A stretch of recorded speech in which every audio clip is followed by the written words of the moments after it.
Thinking about selling your house? Getting ready to sell takes a lot. So here are some tips for before that photographer shows up. First thing, declutter and depersonalize, or box it up. Buyers want to imagine themselves and their stuff in the houses that they tour. So give them as much freedom to start placing their furniture and family pictures in the space as possible.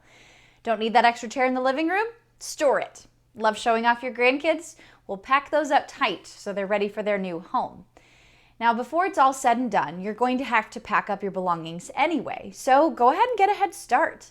Pack up the things that you aren't using or that you don't expect to use in the next 2 to 3 months.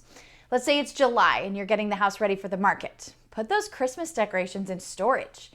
You could ask your agent or a professional stager for recommendations on your specific furniture, but less is probably more.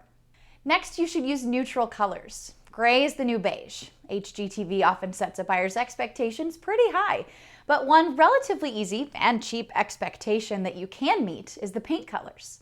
Buyers want to see neutral colors so their stuff fits the space too. Now sure, kids are going to want a specific themed room or a castle on the wall, but let the new owners do that.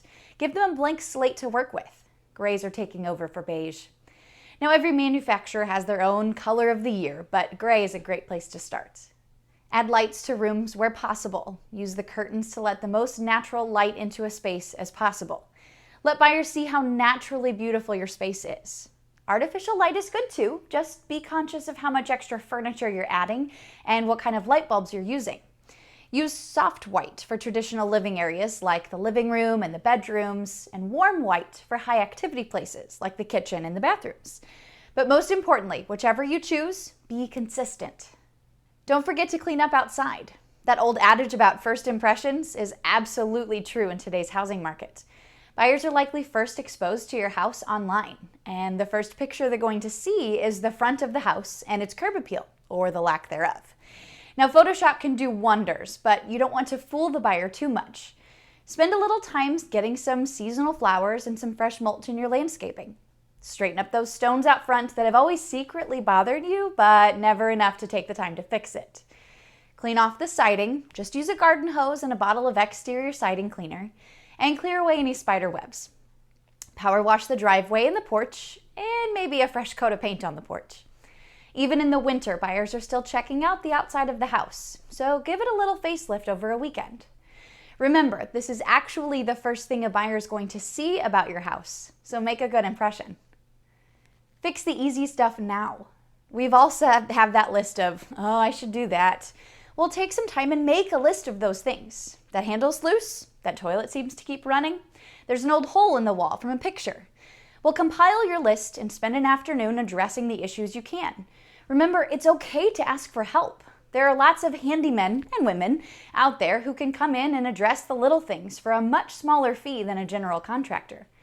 Make a list as you walk through the house so you can focus on finding the things to address rather than getting distracted by the task itself. And remember, the buyers are going to add a checklist and add probably $5,000 to the total cost if they have to do it. So better take care of it yourself than have one more thing to do while you're trying to pack and move on yourself.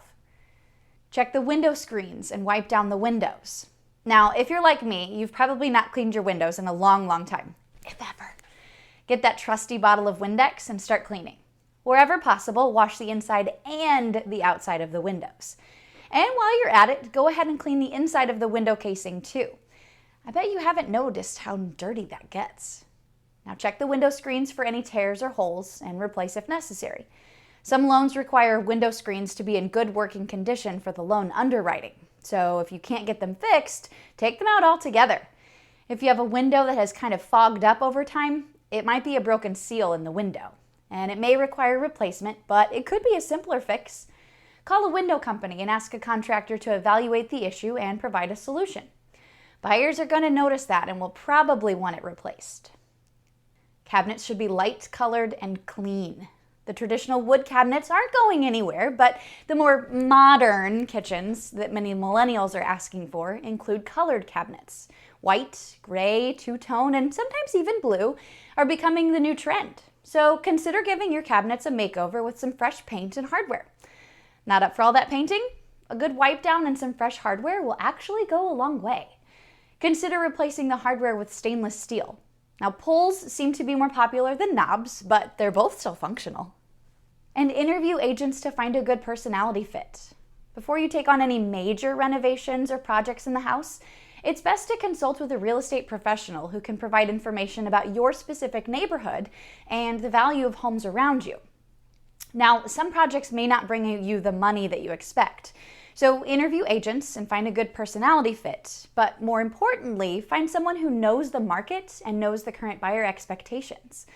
A good selling or listing agent doesn't work exclusively with buyers. A balance is good too. So if you're ready to get your house on the market, let's start a conversation.